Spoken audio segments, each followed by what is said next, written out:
स्वामी चिलोक जी महाराज, किशनगढ़ में भी सीवर लगा था। हमें भी चिंता हुई थी कि कैसे होगा, कैसे व्यवस्था होगी, कोई अव्यवस्था नहीं हो जाए, कहाँ ठहराएंगे, कहाँ सुलाएंगे, कहाँ खिलाएंगे, सारी व्यवस्था कैसे होगी।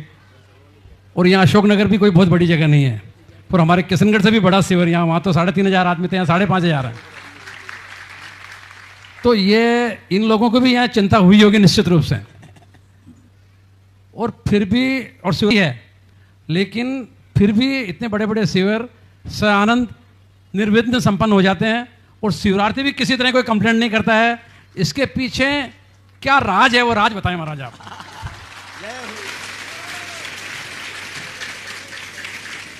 अशोक जी जब शिवरात्रि थे, एक दिन फंस गए। इनका निमंत्रण हुआ 2 किलो, क्योंकि वहाँ कोई नंबर से जाते थे, 2 किलोमीटर दूर पैदल जाकर के इनके हार के लिए होते, बिल्कुल लास्ट में। और वहाँ से जब इन्होंने सुनाया, और ये हमेशा एक ही रहस्य पूछते रहते हैं।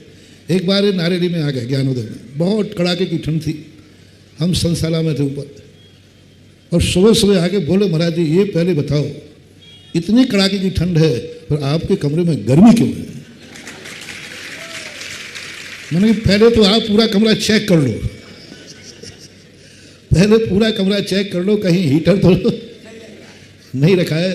बोले उस पर तो हमें कोई शक ही नहीं है, कोई विकल्प ही नहीं आ सकता कि पूज्य आचार्य गुरुदेव महाराज के शिष्य कभी कृत्रिम हीट को ले, तो उन्होंने कहा ये तो हमें संदेह का सवाल ही नहीं, पर है कैसे? तो इसके लिए एक हमारे शास्त्र में आता है ध्यानाग्नि। ध्यान को अग्नि की उपमा दी है। साधु जब सामायिक या ध्यान में एकाग्र होकर बैठता है तो उस समय उसकी एनर्जी अपने आप, बाहर की, अंदर की तो है ही, बाहर की भी एनर्जी, जैसा ध्यान होता है ठंड के दिनों में भी पसीना आ सकता है। तो इसी प्रकार ये रहस्य जो है शिविर की सफलता के लिए, किसी भी कार्य करने के लिए, आप धन में कमाने में निपुण हैं तो आपके अंदर एक विल पावर है। रिस्क लेते हैं आप, और रिस्क लेकर के करते हैं, नहीं करो, और उस रिस्क लेने के बाद आपके मन में भाव जागता है कि नहीं इसको कैसे सफल करना है, और सफल होते हैं, हो रहे हैं। ऐसे हम लोग जब लेते हैं तो अपनी कुवत देखते हैं कि क्या हमारी कुवत है कि इतने शिवरार्थियों के हम मानस पलट देंगे, इतने शिवरार्थियों के लिए अनुशासनबद्ध कर देंगे। ये शिवरार्थी रात रात भर मौन रह जाएंगे। ये शिवरार्थी जहाँ माँ की बनी हुई रोटियों में सत्ता नाटक करते हैं, माँ की बनी हुई रोटियों में भी सत्ता नाटक करते हैं। ये कि बच्चे गजब, इस बार तो गजब ही था, 8-8 साल के बच्चे वही कासन, और मैं उनके लिए पूरा घरों में दिखवा रहा था, बिल्कुल नीची गर्दन करके और खा के आ जाते थे। तो इसके लिए साधु को खुद अपना पावर देखना चाहिए। फिर साधु को स्वयं, ये सोते हैं राजा और साधु, इन 2 चीज़ों की नियत होती है। प्रजा जब सोती है राजा सब जागता है, और वो जाग कर शास्त्रों के अनुसार सोमदेव महाराज ने स्पष्ट लिखा है, प्रजा जब सोती है राजा जागता है, और सारी प्रजा में रात में जाके घूम के देखता है कहीं प्रजा के अंदर कहीं ऐसा तो नहीं कि किसी की नींद खराब हो रही हो, कोई आज सो नहीं पा रहा हो, कोई ऐसी परिस्थिति उसके जीवन में आई हो कि वो या उसका परिवार सो नहीं पा रहा। ऐसे साधु जब कृपा दृष्टि पर उतरता है, जब बहिर्मुखी होता है, प्रभावना की तरफ जाता है, तब साधु शिविरों के लगाने में हम भी रात रात भर जागते हैं। ये शिवरार्थी जब वहाँ जाते हैं, हम सोने के पहले जितना भी सोते हैं उसके पहले उस पूरे एरिया का ध्यान करते हैं जिस एरिया में शिवरार्थी वहाँ दरी पर सोकर घर्राटे ले रहे हैं, और उसका ध्यान करके उनको रैकी देते हैं, और उनकी रैकी को अंतरंग भावना से देते हैं कि हे भगवान, ये शिवरार्थियों का ऐसे कोई जीवन में कुछ घटित ना हो जो उनके लिए दुखदायी बन जाए। भावनाएं, साधनाएं और एक लगन के ऊपर भी आश्रित होते हैं। पहले कहा था, जिस शिविर के लिए पूज्य गुरुदेव आचार्य विद्यासागर का आशीर्वाद हो, उसके लिए मुझे सोचना ही नहीं, मैं तो दंग रह गया उस समय। अशोक जी, जिस समय आचार्य जी ने कहा कि मुझे तुम्हारे लिए सबसे ज़्यादा चतुर्मास के स्तर पर सोचना, बोले और किसी के संबंध में मैं इतना सोचता नहीं, जो आया दे देता हूँ, पर मेरे लिए कहते थे अभी सोचने दो, जब भी कभी भी हो मुझे सोचने दो। सोचने दो। मैंने कि भाई इतना क्या सोचने आ रही है, एक बार कह दो, तुम तो लंदन में कहो तो लंदन में करूँ, पाकिस्तान में कहो। मैं तो जहाँ, मैंने आज तक कभी गुरुदेव से कभी चातुर्मास मांगा नहीं, उन्होंने दे दिया। और कई बार वो कहते थे देखो तुम्हारे लिए बताओ अनुकूलता कहाँ पड़ रही, कहाँ जरूरत है। हमारे आचार्य श्री 2 शब्द बोलते थे, उपयोगिता और अनुकूलता। उपयोगिता कहाँ है, ऐसे चतुर्मास न निकल जाए, उपयोग होना चाहिए चतुर्मास का। उपयोगिता कहाँ है और अनुकूलता कहाँ है, ये कभी कभी। तो मैंने कहा महाराज जी इतना क्यों सोचते हो? बोले तुम्हारे लिए सोचना पड़ता है शिविर के कारण। और मैं आश्चर्यचकित रह गया, शिविर के कारण सोचना पड़ता है। तो मैंने कहा गुरुदेव मैं शिविर बंद कर दूंगा, आपको शिविर के कारण इतना सोचना पड़े, मैं शिविर ही बंद कर दूंगा। बोले नहीं, बंद करने के लिए नहीं सोच रहा हूं, ये शिविर समाज को कितना संस्कारित कर रहा है मैं देख रहा हूं, इसको बंद नहीं करना। मैंने आचार्य से कहा कि यदि आप ऐसे कहते हैं सोचते हैं तो मैं बंद कर दूंगा, आप क्या को टेंशन करते हो? मैंने कहा नहीं, बंद नहीं करना। इससे 10 दिनों के संस्कार जो पढ़ रहे हैं हमारे खुद ज्ञान में आ रहा है। इसलिए मैं तो इसलिए सोच रहा हूं कि कहीं इतना बड़ा शिविर लग सकेगा कि नहीं लग सकेगा। तो जिस शिविर के लिए पूज्य गुरुदेव ने सोचा हो और उन्होंने वरदहस्त दिया हो और उन्होंने कहा हो कि नहीं बंद करने की नहीं कह रहा हूं, उस शिविर के संबंध में मैं क्या सोचूं, वो सोचेंगे। वो सोचते थे और अभी भी सोच रहे होंगे। वो सारी सफलताएं, मैं तो कहता हूं हमारे जीवन में जो कुछ भी विकसित हो रहा है, जो कुछ भी मैं कदम बढ़ा रहा हूं, जो कुछ भी चाहे शिविर हो चाहे, उस पर पूरा का पूरा श्रेय मेरे पूज्य आचार्य विद्यासागर गुरुदेव को जाता है। क्योंकि उन्होंने सदा हमारे लिए अनुकूलता प्रदान की, सदा परेशानियों को दूर किया।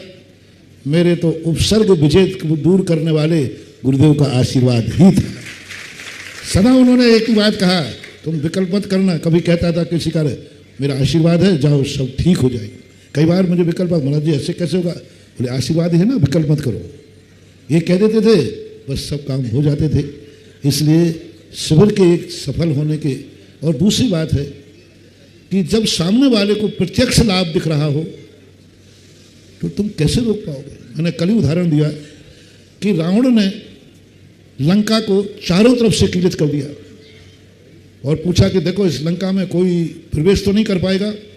तो उनके मंत्रियों ने कहा नहीं साहब, मैंने यंत्रों से, मंत्रों से, चौकीदारों से सब तरफ लगा दिया, नाकाबंदी कर दी, एक कोई इतना सा मच्छर भी प्रवेश नहीं कर सकता। लेकिन हनुमान के लिए वो किलेबंदी रोक नहीं पाई, उन्होंने लंका में प्रवेश करके दिखा दिया। वो रोक नहीं पाए, हनुमान ने प्रवेश कर दिया। यानी भक्तांबर में वो लिखा है, कल भी मैंने कहा था, संचरतो यथेष्टम को न वारयति संचरतो यथेष्टम संपूर्ण मंडल शशांक कला कलापो शुभ्रा गुणास्त्र भुवनाम तब रंगयंती ये संस्थितास्त जगदीश्वर नाथ में कम कस्तान वारयति संचरतो निशिष्टम। हे भगवान, आपके भक्त को संसार में कोई व्यक्ति रोक नहीं सकता, वो जहां भी चाहे वहां प्रवेश कर सकता। तो ऐसे शिवरार्थियों को जब आनंद उन्होंने, उनके परिवार वालों ने, तो फिर इतने समर्पित होकर शिवरार्थी आते हैं कि उनकी भक्ति और उनकी लगन अपने आप शिविर को सफल कर देती है। इनकी लगन, समर्पण। छोटे छोटे बच्चे एकासन कर रहे हैं, देख क्या बात है, छोटा छोटा बच्चे एकासन कर रहे हैं, वो भी दरीब पे सो रहे। 86 साल का वृद्ध भी वही क्लास पढ़ रहा है, 8 साल का बालक भी वही प्रयास कर रहा है, 40 साल का वृद्ध भी एकासन कर रहा है, 8 साल का। ऐसा कहीं साम्राज्य देखा कोई कॉलेज में कि 8 साल और 86 साल की सबकी एक ही क्लास? तो इनका समर्पण, इनकी लगन, इनका उस समर्पण ग्रहण करने के भाव से ही अपने आप शिविर सफल हो जाता है। ये 3 कारण हैं। नमस्ते महाराज श्री। आज राज आपने खोल ही दिया कि आपके पीछे आचार्य श्री है, इस वजह से ये सफल हो रहे हैं। आज भी है, कल भी थे। श्राविका रत्न आदरणीय सुशीला भाभी जी भावनाएं रख रही हैं। महाराज श्री के चरणों में नमोस्तु। छोलक जी महाराज के चरणों में इच्छा में।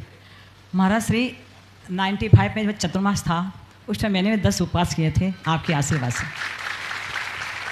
और महाराज श्री आज हम गुना में मंदिर के दर्शन कर रहे थे तो यहाँ से शिवरात्रि गए थे सारे।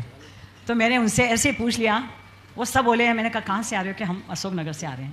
तो मैंने कहा महाराज की डांट तो बहुत खाई होगी, हम लोग तो रोज़ सुनते थे।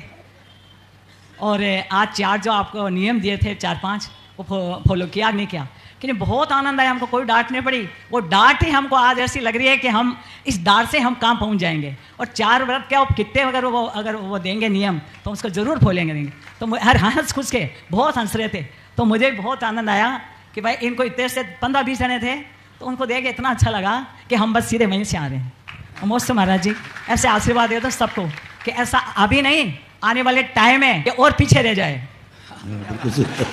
वो तो अपना नियम ही है। जितने अशोक नगर वालों को है, इनको साल भर अपने गुण गाने न दो, अगली साल निपटा देंगे इनको। क्योंकि अभी ललितपुर वाले गुण गाते थे, ललितपुर वाले कहते कि मेरे जैसी आगवानी कर ही नहीं सकते।